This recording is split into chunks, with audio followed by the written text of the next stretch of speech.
Hey guys, आज हम आप लोगों को क्लास 12th के हिंदी के साहित्य के महत्वपूर्ण जो आपके क्वेश्चन होते हैं उसको कराएंगे। गाइस, मैं इससे पहले पार्ट 1 बना चुका हूं, जहां पर आपको यहां पर हिंदी साहित्य को 4 भागों में बांटा जाता है। वहां पे मैंने आपको बताया था कौन कौन से बांटा जाता है: आदिकाल, भक्तिकाल, रीतिकाल और आधुनिक काल। और उसमें एक एक चीज़ आपको याद करा दिया था ट्रिक के साथ। आज भी मैं आपको याद करा दूंगा, लेकिन आपका साथ चाहिए, क्योंकि आप लोगों को क्या करना है, पूरे कंसंट्रेशन के साथ देखना है पहली बात। और जो चीज़ें आपसे मैं कहूँगा उन चीज़ों को कमेंट बॉक्स में कमेंट करना है।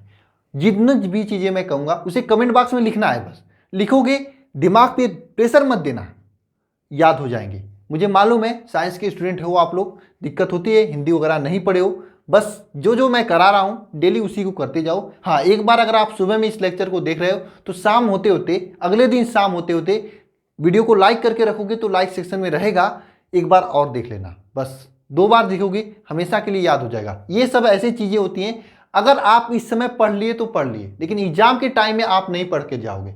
और बोर्ड एग्जाम में जानते हो एक एक नंबर इंपॉर्टेंट होता है, और ये तो आपके बोर्ड एग्जाम में 10 नंबर के पूछे जाते हैं। तो गाइस चलिए शुरू करते हैं। वैसे मैं इससे संबंधित 300 प्रश्न है मेरे पास, मैं धीरे धीरे सबको याद करा दूंगा, ठीक है। तो चलिए शुरू करते हैं। देखिए, मैं आपको बताया था कि हिंदी साहित्य को 4 भागों में बांटा गया। कितने भागों में बांटा गया, बोलो मेरे साथ, 4 भागों में बांटा गया।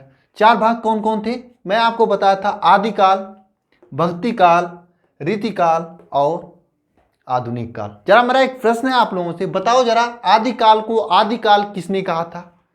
कुछ याद आया आप लोगों को? नहीं याद आया। मैं आपको बताया था आदिकाल को आदिकाल आचार्य हजारी प्रसाद द्विवेदी कहे थे। कैसे याद कराया था आपको? आपको मालूम है, बताना आपको याद है कि नहीं याद है। फिर भी मुझे उम्मीद है कि आपको याद ही होगा, इतना कमजोर दिमाग तो नहीं है आपका। कि 1000 के नोट कब चल रहे थे?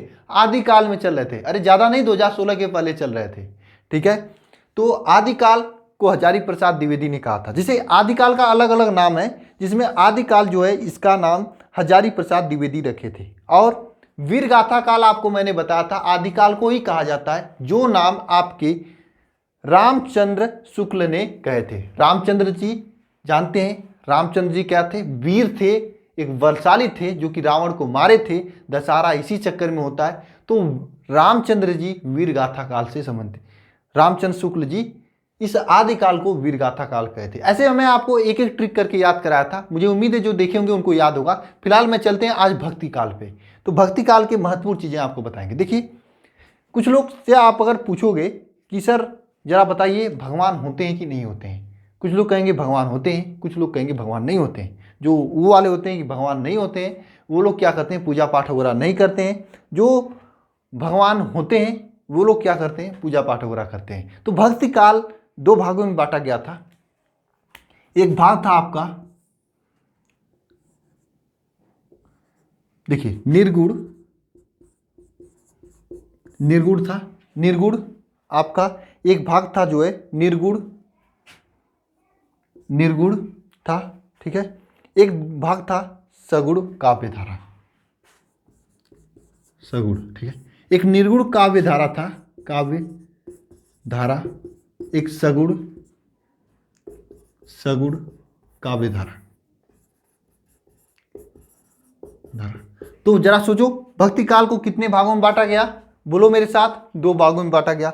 किसमें किसमें? निर्गुण काव्य धारा, सगुण काव्य धारा। मैं एक बात बताऊं, यहां से क्वेश्चन नहीं पूछा जाता है, ठीक है। अब इसके बाद जो मैं बताऊंगा वहां से क्वेश्चन पूछा जाता है। देखिए, इन दोनों को भी 2-2 भागों में बांटा गया। कितने भागों में? 2-2 भागों में। 2 का लफड़ा बहुत लंबा है। देखो, भक्ति काल को 2 भागों में बांटा गया। किसमें किसमें? निर्गुण काव्य धारा, सगुण काव्य धारा। और इन दोनों को, निर्गुण को भी सगुण को भी, 2 भागों में बांटा गया। लेकिन उसको बताने से पहले ये जान लो कि निर्गुण काव्य धारा और सगुण काव्य धारा, इसमें क्या था। देखिए, निर्गुण काव्य धारा में यह माना जा रहा था भगवान का आकार है ही नहीं, भगवान को नहीं मान रहे थे, नहीं मान रहे थे, वो निराकार मान रहे थे। निरंकारी नाम सुने होंगे आप लोग, निरंकारी लोग थे, ठीक है। और सगुण में आप लोग थे जैसे भगवान होते हैं, जैसे आप लोग मंदिर या फिर जहाँ पर भी जाते हो, जो भी आप लोगों का धर्म है, तो सगुण काव्य धारा में ये माना जाता था कि भगवान होते हैं, ठीक है। अब आपसे पूछा क्या जाता है, इसके भी 2-2 भाग होते हैं, ठीक है। कौन 2 भाग होते हैं, जरा मेरे साथ लिखना आप लोग। निर्गुण के पहले 2 भाग लिखेंगे हम लोग। निर्गुण में पहला भाग जो होता है, निर्गुण का जो पहला भाग होता है ज्ञान श्रेयी शाखा और दूसरा प्रेमाश्रयी शाखा, नाम से ही स्पष्ट है। और यहां पे पूछता है कि कवियों का नाम पूछेगा, पूछेगा किस शाखा से थे। ठीक है, ठीक है, आइए समझिए। ज्ञान श्रेयी शाखा और यहां पर प्रेमाश्रयी शाखा। ठीक है, ये दो भाग थे। और सगुण के भी इसी तरह से दो भाग थे। दोनों भाग को आइए लिख लेते हैं, लिख लेते हैं सगुण के दो भाग। ठीक है, कौन कौन दो भाग थे? पहला भाग थे राम भक्ति शाखा और दूसरा कृष्ण भक्ति शाखा। राम भक्ति शाखा, अब समझ में आ रहा है आप लोगों को? कृष्ण भक्ति शाखा। अब बात समझो, यहाँ पे जो राम भक्ति शाखा थे, सीधी सी बात है, राम के बारे में बताएंगे। जो कृष्णी भक्ति शाखा थे वो कृष्ण की भक्ति के बारे में बताएंगे। जो ज्ञान श्रेयी शाखा था उसमें ज्ञान की बातें हुआ करती थी, और जो प्रेम श्रेयी शाखा था, क्या बताऊं, उसमें प्रेम की बातें हुआ करती थी। सीधी सी बात है, नाम से स्पष्ट है। हिंदी को अगर थोड़ा सा आप लोग सिस्टमेटिक ढंग से दिमाग में बैठाओगे तो कोई भी चीज़ें याद नहीं करनी पड़ेगी। लेकिन क्या बताऊं, मेरे पास भी उतना टाइम नहीं है, आपके पास भी उतना टाइम नहीं है हिंदी पढ़ने का। लेकिन मैं इंपॉर्टेंट चीज़ें करा दूंगा। 10 नंबर आपको तो मैं दिला ही दूंगा। ठीक है, बस आपके ऊपर है कि आप पढ़ोगे या नहीं पढ़ोगे। देखो, ज्ञान श्रेयी और प्रेमाश्रयी दो चीज़ें होती हैं। अब ज्ञान श्रेयी में जो थे, इसमें आप एक रचनाकार का नाम याद कर लीजिए, उनका नाम है कबीर। कबीर, बस ये आपसे पूछा जाता है कबीर किस शाखा से थे, तो ज्ञान श्रेयी शाखा से थे। अब जो कबीर थे, ये जो ज्ञान श्रेयी शाखा से थे, इनके कुछ एक रचना है, उसे याद कर लीजिए।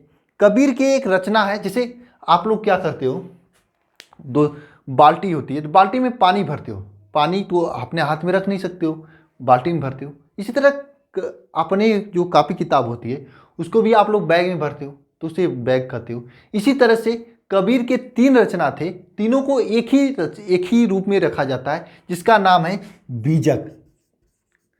आप लोग जानते होंगे बीजक, नाम सुने भी होंगे। बीजक में क्या थे, 3 रचना कबीर का रखा जाता है। आपको मालूम है तीनों का नाम साखी शबद रमैनी। साखी शबद रमैनी, बोलो मेरे साथ। 3 रचना थे, साखी शबद रमैनी। साखी शबद रमैनी किसके? कबीर के। इन तीनों को मिलाकर एक में रखा जाता, क्या नाम उसका? क्या नाम है? बीजक है। उसका नाम बीजक है। सभी लोग कमेंट बॉक्स में कमेंट करें, कबीर, उसके बाद बीजक, नीचे साखी शबद रमैनी। इसको लिखें सभी लोग कमेंट बॉक्स में एक बार। ठीक है, ये कबीर थे ज्ञान श्रेयी शाखा से। ठीक है, किससे थे? ज्ञान श्रेयी शाखा से थे। इसके अलावा कुछ अन्य कवि भी थे जो कि आपको याद रखना है। अन्य कवि में कौन कौन थे? रैदास। कौन कौन थे इस ज्ञान श्रेयी शाखा के? कौन कौन कवि थे? रैदास थे। रैदास थे। कौन थे? रैदास थे। गुरु नानक थे। अब गुरु नानक, तो गुरु नानक के दोहे आपको तो मालूम ही होंगे। ठीक है, गुरु नानक थे, या फिर नहीं मालूम है तो यूट्यूब पे सर्च कर लेना, गुरु नानक के दोहे मिल जाएंगे। अब दादू दयाल, ये थे। कौन थे? दादू दयाल। अब आपके बोर्ड एग्जाम में क्या करेगा, क्वेश्चन पूछेगा ज्ञान श्रेयी शाखा से कौन थे? कबीर का नाम दे देगा, इसमें से 3 लोगों का नाम दे देगा, या 3 में से किसी एक का दे देगा, और आपसे पूछेगा कौन थे। तो आपको अगर याद होगा तो आप आसानी से बता लोगे कौन थे। इसके अलावा कोई नहीं क्वेश्चन पूछेगा। तो आप ज्ञान श्रेयी शाखा से रैदास, गुरु नानक, दादू दयाल, कबीर। देखो कबीर तो अपने आप याद हो जाएगा। ठीक है, मुझे उम्मीद है। रैदास, कौन दास? रैदास, दास, रैदास। ठीक है, और देखिए गुरु, गुरु क्या देते हैं आपको? ज्ञान देते हैं ना, इसलिए गुरु नानक ज्ञान श्रेयी से थे। ठीक है, दादू दयाल, ठीक है, दादाजी, आपके घर में दादाजी होंगे, वो भी आपको ज्ञान देंगे, तो दादू दयाल जी भी ज्ञान श्रेयी शाखा से थे। ठीक है, अब प्रेमाश्रयी शाखा की बात करते हैं। प्रेमाश्रयी शाखा से देखिए, इसमें क्या प्रेम से संबंधित कविताएं लिखी जा रही थी। ठीक है, इसको सूफी काव्य भी कहा जाता है। इसमें कोई वैसे देखिए, इसमें एक दो लोगों का नाम आपको याद रखना, जैसे मलिक मोहम्मद जायसी। किसका? मलिक मोहम्मद जायसी। मलिक मोहम्मद जायसी, मलिक मोहम्मद जायसी का नाम याद कर लेना। लिखो कमेंट बॉक्स में प्रेमाश्रयी मलिक मोहम्मद जायसी, जिसकी रचना जो है आपका ये लिखे हैं पद्मावत। ठीक है, इसके अलावा कोई उतना बड़े कवि नहीं थे जो कि प्रेमाश्रयी शाखा से थे, जिसे आपको याद रखना है। वो तो थे ही कई कवि, जैसे मधुमालती थे, कुतुबनन थे, जिसे मिगरावती लिखा है, ये लोग थे, लेकिन आपको याद करने की जरूरत नहीं है। आपको ये 4-5 नाम याद करना है और आज के लेक्चर में बस इतना ही आपको याद करना है। कल मैं राम भक्ति शाखा और कृष्ण भक्ति शाखा, लेकिन कल नहीं, जब आपको ये पूरे याद हो जाएंगे तब मुझे कराना है। ठीक है, मुझे एक एक करके कराना है, मुझे ज़्यादा दिमाग पर जोर नहीं देना आपके, बस आपको ये सभी चीज़ें जितना मैं रोज़ के रोज़ बता रहा हूँ याद करते चलना है। याद हो जाए तो नीचे कमेंट बॉक्स में कमेंट करना सर मुझे याद हो गया है, याद हो गई है, तो मैं उसके बाद नेक्स्ट वीडियो बना दूंगा, उसे आप याद कर लेना। धीरे धीरे कंप्लीट कराते चलूंगा। तो ज्ञानश्रेयी शाखा में एक बार फिर से समझिए कौन कौन थे। भक्ति काल को 2 भागों में बांटा गया, निर्गुण तथा सगुण, और निर्गुण को 2 भागों में बांटा गया, ज्ञानश्रेयी शाखा और प्रेमाश्रयी शाखा। ज्ञानश्रेयी शाखा में थे आपके कबीर, कबीर के द्वारा रखी गई रचना कौन है, साखी शबद रमेनी। और इसके ऊपर देखिए ज्ञानश्रेयी शाखा के 3 और रचनाकार हैं, कौन, रैदास, गुरु नानक, दादू दयाल।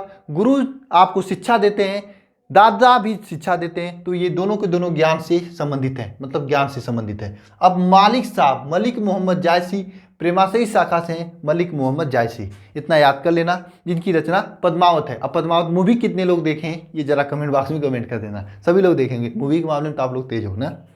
अब देखो सगुड़ जो है काव्य सारा, सगुड़ को मैं अगली वीडियो में कंप्लीट करेंगे। ठीक है, तो मिलते हैं नेक्स्ट वीडियो में। देखो कम मूवी भी देखा करो, 1-2 महीने बंद कर दो। ठीक है, अच्छा रहेगा आपके और आपके स्वास्थ्य के लिए और आपकी परसेंटेज के लिए भी। ठीक है, मिलते हैं नेक्स्ट वीडियो में, धन्यवाद। ठीक है।